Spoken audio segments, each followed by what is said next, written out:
Kitchen से चाय लाकर अपनी सास शांति देवी को देती है। ये लीजिए माँ जी, आपकी अदरक वाली चाय। ला बहू, वैसे भी अब सर्दियों का मौसम आ गया है ना, तो सुबह सुबह अदरक वाली गर्मा गर्म चाय पीने का अपना अलग ही मजा है। हाँ माँ जी, वो तो है।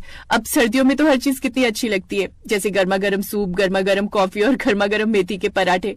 अरे हाँ, ये तूने बिल्कुल सही कहा बहू। मैं कल मेथी लाई थी, उसे छांट ले और सुमन को बोल उसमें अजवाइन, बारीक प्याज काट ले और फिर बढ़िया से मसाले बनाकर उसे आटे में गूंथ ले और पराठे बनाकर तैयार कर ले। वो मेथी के पराठे बनाने में माहिर है। तब तक तू घर के बाकी काम निपटा ले। ठंड में जल्दी काम निपट जाए तो अपने कमरे में बैठकर थोड़ा आराम भी कर ले। वैसे ये सुमन बहू है कहाँ, अभी तक किचन में नहीं आई। पता नहीं माँ जी, हो सकता है आ रही हो। अच्छा, मैं तब तक जाकर मेथी छांट लेती हूँ। नीतू किचन में जाकर मेथी छांटने लगती है और कुछ देर बाद ये मेथी तो छांट कर रख दी, लेकिन ये जेठानी जी कहाँ रह गई? कमरे में जाकर देख कर आती हूँ। ऐसा सोचकर नीतू सुमन के कमरे की ओर गई। दरवाजा आधा खुला था और कमरे के अंदर बने की नहीं। और हाँ, आंगन में झाड़ू भी लगाना है। कल तूफान आया था तो मिट्टी हो गई है आंगन में। जी माँ जी। जाओ देवरानी जी, अब आपको ही सब कुछ संभालना है। नीतू ने एक लंबी सांस ली। उसे समझ आ गया आज पूरा घर उसी के सिर पर है। वो बिना कुछ बोले किचन में चली गई और पराठे बनाने लगी। रसोई में नीतू ही अकेले काम कर रही थी और बड़बड़ाए जा रही थी। तभी सास किचन में आई। अरे नीतू, ये अकेले अकेले तू क्यों हड़बड़ा रही है? ये सुमन कहाँ है? वो भाभी ने फिर मेहंदी लगा ली है। कहती है हाथ नहीं हिला सकती, इसलिए घर का कोई काम नहीं कर पाएंगी। हैं? फिर लगा ली? दिमाग खराब हो गया है क्या उसका? कल ही तो मेहंदी लगाई थी उसने। वही तो माँ जी, और अब आज फिर से लगा ली। अच्छे से जानती हूँ मैं जेठानी जी के ड्रामे। उन्हें ना बस काम से बचने का बहाना चाहिए, इसीलिए उन्होंने वो मेहंदी लगा ली। ये सुनकर सास ने भौंही चढ़ा ली और टिमटिमाती हुई अपनी बड़ी बहू के कमरे में पहुंची और बोलने लगी। ये क्या है बड़ी बहू, हर रोज मेहंदी लगा लेती हो? कोई तीज त्योहार है क्या जो फिर से उठा कर ले आई हो? अरे माँ जी, आप भी। औरत के लिए तो हर दिन त्योहार है, सुहाग की निशानी है। अपनी दोनों हथेलियों को ऊपर करके हवा में फूंक रही थी। उनकी हथेलियों पर ताजा ताजा लगाई गई गाढ़ी मेहंदी चमक रही थी। तभी नीतू ने कहा, अरे भाभी, अभी अभी तो आपने कल शादी में मेहंदी लगाई थी, ये आज दोबारा मेहंदी लगा ली। अरे नीतू, वो वाली ठीक से रंग ही नहीं लाई, इसलिए आज फिर से लगाई है। और अब जब तक रंग चढ़ेगा नहीं, हाथ तो बिल्कुल भी नहीं हिलाऊंगी। हाथ नहीं हिलाएंगी मतलब रसोई भी नहीं? अरे रसोई तो बिल्कुल भी नहीं। ना आटा गूंथूंगी ना बर्तन मांजूंगी, नहीं तो मेहंदी फैल जाएगी ना। लेकिन माँ जी ने तो मेथी के पराठे बनाने का ऑर्डर दिया है। माँ जी का काम ही क्या है? खुद तो रजाई में घुसी रहेंगी सारी सर्दियां और कहती रहेंगी कभी बहू मेथी के पराठे बना दे, कभी मूली के साग बना दे, फिर गाजर का हलवा आ जाएगा। बस कभी कुछ कभी कुछ कभी कुछ। अब देखो ठंड आ गई है तो पता नहीं ये मेहंदी भी कभी सूखेगी। तुम एक काम करो ना, आज तुम ही सब मैनेज कर लो, तुम ही पराठे बना लो। लगता है भाभी के मन में कुछ और ही प्लान चल रहा है। नहीं तो ठंड में कौन सुबह सुबह मेहंदी लगाकर बैठ जाता है। तभी बाहर से सास शांति देवी की आवाज आई। अरे नीतू, सुमन गाढ़ा हो तो पति का प्यार भी बढ़ता है।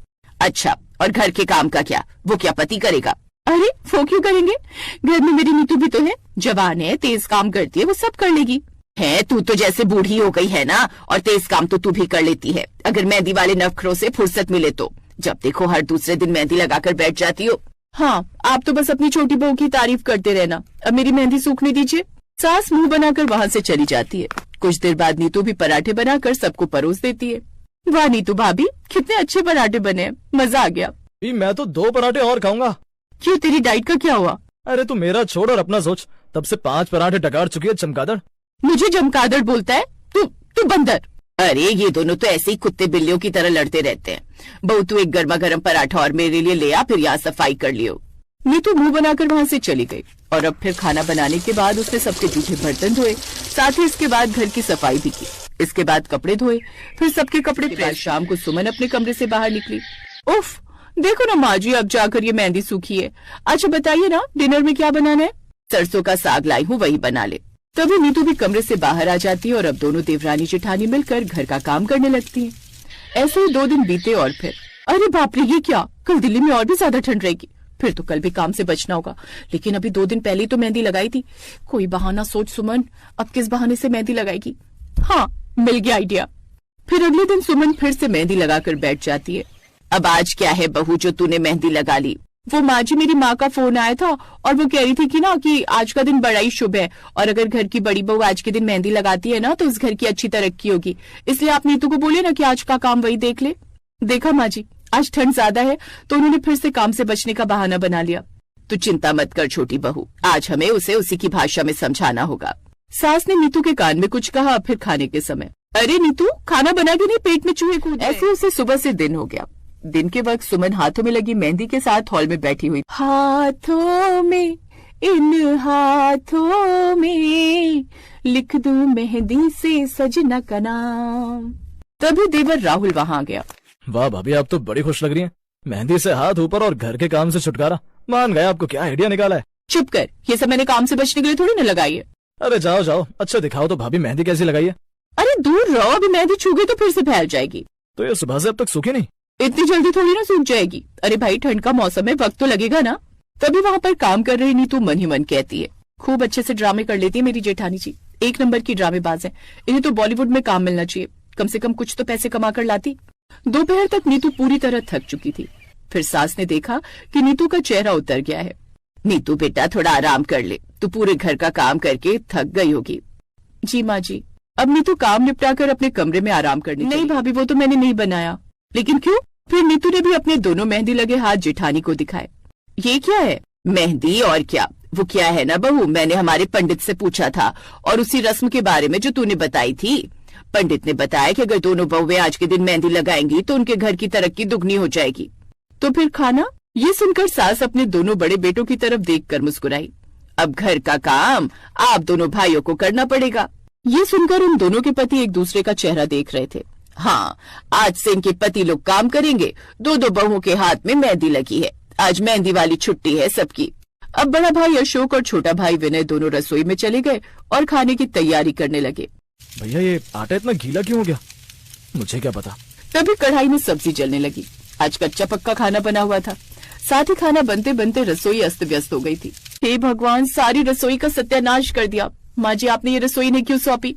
ताकि तेरी समझ में बात लगाने से काम नहीं रुकता। त्योहार हो, शादी हो, कोई खास वजह हो तब लगती है। रोज रोज लगाकर काम का बोझ किसी एक पर डालना ठीक नहीं। ये सुनकर सुमन शर्मिंदा हो गई और बोली, माँ जी, नीतू मुझे माफ कर दीजिए। मेरी कमर में पिछले कुछ दिनों से दर्द था, खड़े होकर काम नहीं हो रहा था, इसलिए मैंने मेहंदी का बहाना बना दिया। भाभी, अगर ये बात थी तो आप कह देती, मैं खुद सारा काम कर देती। वो बस शर्म आ रही थी, लगा सब कहेंगे कि मैं कामचोर हूँ। कामचोरी तो आपने मेहंदी लगाकर दिखा दी भाभी। हाँ बहू, तू एक बार कह तो देती।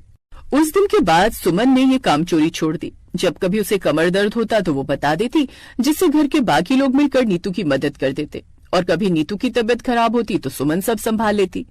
लेकिन उस दिन के बाद से अब मेहंदी का बहाना हमेशा के लिए उस घर से मिट गया। वो अब कभी कभार ही लगती। बहुओं, घर मेहंदी से नहीं बल्कि बहुओं की आपसी समझ से बनता है। अब उस घर में मेहंदी की जगह आपसी प्यार और भरोसे का रंग चढ़ चुका था, जो कि गाढ़ा